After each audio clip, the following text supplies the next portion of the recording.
Good morning, ladies and gentlemen. Actually, don't know if it's morning. I think it's called evening. But yeah. Anyways, I've been I've been slowly but surely actually coming to YouTube because actually I have a Snapchat channel, and that's pretty much where I have my segment. It's called Working on Cars with Greg.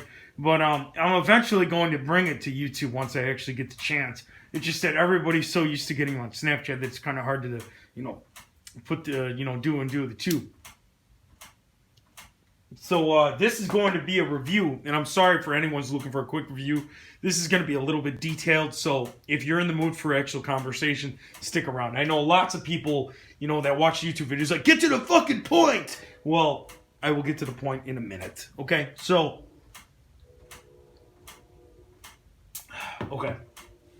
right in front of me, right here, I have a 9C1, a 1995 Chevrolet Caprice 9C1 X-Cop car. Okay, and this is equipped with the LT1 350 OptiSpark. And I know the OptiSpark gets a lot of bad reputation considering with how hard everything is to work on it. And I will actually agree because one of my friends, he was a big X-Cop car Caprice guy, right? 90s. And he gave me the car for free out of the kindness of his heart. Because he was tired of maintaining it, and he just was tired of fixing it, and it just every other day was something else. So he ended up giving me the car, and since I have a fleet of cars, this was just one more to add to my collection. And originally, off the get-go, I was like, no, I would never be in a Caprice. They're too big. They're too big, and it's just not me. But he gave it to me for free. He gave it to me not running. I had it towed to my house, and he did an OptiSpark on it, and the OptiSpark, as you can see right here, is brand new. Actually, here, let me get the light. Yeah, the OptiSpark was brand new and replaced, and the whole reason it was not running is because the coil connector, that's on the very, very bottom down there, the coil connector was unplugged. So I literally had it towed all the way to my house for just a connector. But it was running, but very badly. There was many things that were wrong with it, but when he gave it to me, I was running very, very badly. So I did a tune-up, and I also hooked up to my Snap-on scanner I have. He told me the mass airflow sensor was bad. He also told me he swapped the PCM in it from a 97 Trans Am.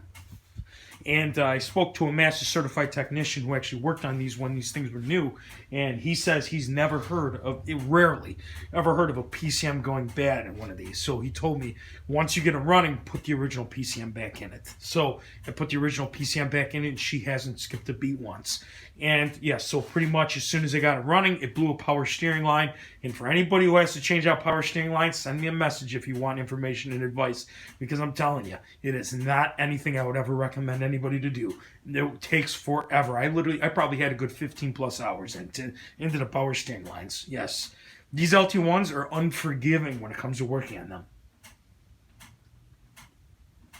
But on the positive notes, right? So you got the LT1 350 right here, right? And this is actually supposed to produce around 260 or 275, if I am wrong. I can't remember offhand, but these things are very, very strong, very good runners, and they're very, very responsive when it comes to their acceleration. And this one has almost 200,000 miles on it, and I just did an oil change, and there's the oil I just bought for it just now. I just did an oil change, and the turn signal socket was bad, so I actually had to resolder the turn signal connector, and now everything's working now. So, so for the most part, a 1995 9C1 Caprice, for anybody who is contemplating if it's a good idea or a bad idea, I'm going to tell you. And this is coming from somebody who is actually not fond of them. You gotta love that ramming bar. That ramming bar is just, it adds a kind of like a zombie fighting kind of apparel to it. But, for anybody that's considering one, my gosh, like literally, I seriously feel like you cannot, you cannot go wrong with it. You literally cannot go wrong with this. It is just such a cool oddity. Yeah, I mean, these things were used by the police.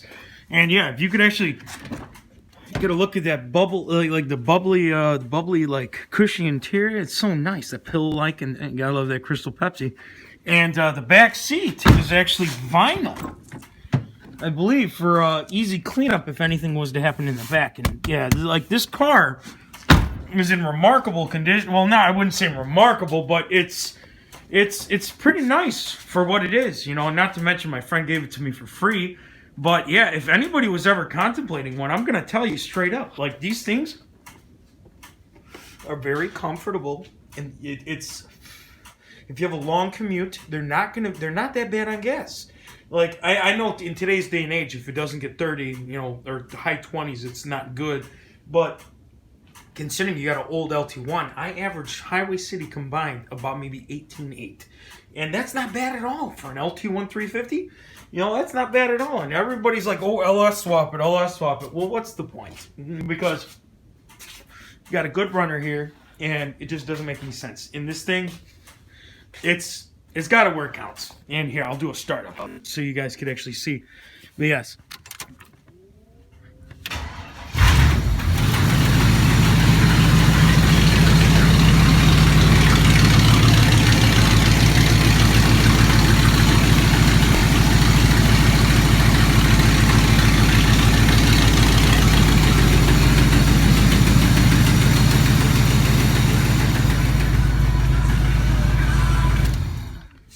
Yeah, I know the AC pulley's making a little bit of grinding noise, so that's next on the fun list of never-ending things to do. But for anybody that was contemplating a Caprice, I would say do it. If you actually find like a good deal out there, because a nice one that's in nice shape is going to run in Illinois for at least $3,000 plus in nice shape. And these things are actually going up in value because it's an oddity.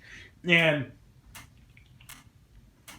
I would highly recommend anybody buy one, because these things are very, very comfortable. They're very spacious, and it's just it's a win-win in my opinion. You know, if you want something that's an oddity, that's reliable, that'll get you there. You know, I mean, it's gonna need maintenance here and there because, you know, this is from 1995, so I mean, you know, it's gonna need, you know, it's gonna need love and maintenance just like any other older vehicle. But yeah, if anyone is ever contemplating one, this comes from somebody who's not a Caprice fan, I would say do it. Go for it. These things are definitely worth they pull their weight. They pull their weight in value. Yeah, I put almost 2,000 miles on this thing within the past couple months. And I'm telling you, I can't get enough of it. If I could daily it, if gas prices would stay a little bit low, I would daily it. I would daily it. But I got 6 other cars, and believe me, there's going to be more of these videos to come. Not reviews, but eventually, because I'm on Snapchat. So all my friends actually look forward to Snapchat. And I actually called a segment Working on Cars with Greg. That's me. So, well, ladies and gentlemen, stick around. And I'm sorry for those of which who wanted a short little video. But, you know, just trying to steer people the right way. For people that are thinking about it or maybe just, you know, looking for advice. So, yeah. To be continued, I guess.